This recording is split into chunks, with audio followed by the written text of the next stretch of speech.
அஜித் நடிப்பதாக இருந்த எந்திரன் 2ஆம் பாகத்தில் ரஜினி நடித்தால் மட்டுமே பெரிய பட்ஜெட்டை தர முடியும். படத்தை தயாரிக்கும் ரிலையன்ஸ் நிறுவனம் கருத்து.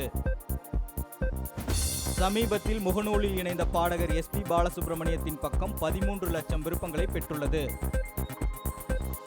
சூர்யாவின் அஞ்சான் படத்தின் முன்னோட்டம் ஜூலை 5 வெளியாகிறது.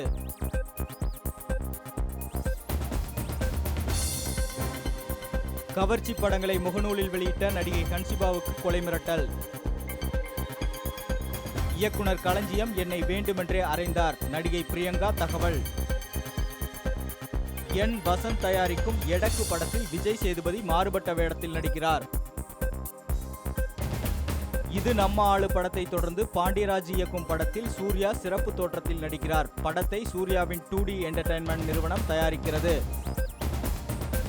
பாலிவுட்டில் உருவாகும் லீலா படத்திற்காக 5 கிலோ எடை குறைத்தார் சன்னி லியோன்.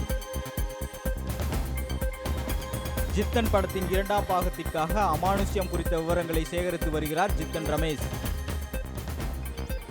தெலுங்கில் உருவாகும் ரவுடி பெல்லோ என்ற படத்தில் புகைப்பிடிக்கும் காட்சியில் நடித்துள்ளார் விசாகா சிங். ஜானி படத்தில் ரஜினி கெட்டப்பில் நடிக்கிறார் பவர் ஸ்டார் சீனிவாசன். இப்படத்திற்கு கிடா பூசாரி மகுடி என பெயரிடப்பட்டுள்ளது. ரவுடிச பின்னணியில் உருவாகியிருக்கும் படம் ஜிகிர்தந்தா. இயக்குனர் விளக்கம். காக்கி சட்டை தலைப்பு கிடைக்காவிட்டால் மீண்டும் டானா பெயரிலேயே படத்தை வெளியிட திட்டம்.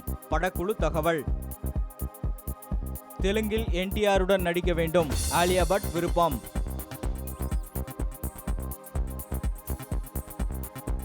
நடிகர் சல்மான்கான் தன் ரசிகர்களுக்கு வேலைவாய்ப்பு ஏற்படுத்தி தரும் புதிய இணையதளம் ஒன்றை துவக்கியுள்ளார். பாலிவுட் நடிகர் பாபுஜி அலோக்நாத் சமூக வலைத்தளமான ட்விட்டரில் இணைந்தார். சிங்கம் ரிட்டர்ன்ஸ் படப்பிடிப்பு காரணமாக என் கணவர் நடித்த ஹம்சா கிளஸ் படத்தை காண முடியவில்லை. கரீனா கபூர் விளக்கம். சிறந்த சண்டை காட்சிகள் நன்கு ஒருங்கிணைக்கப்பட்ட நடனம் போன்றது. அமிதாப் பச்சன் விளக்கம். ஆண்டனியோ பாண்டியாஸுடன் காதல் இல்லை. மல்லிகா ஷெராவத் மறுப்பு.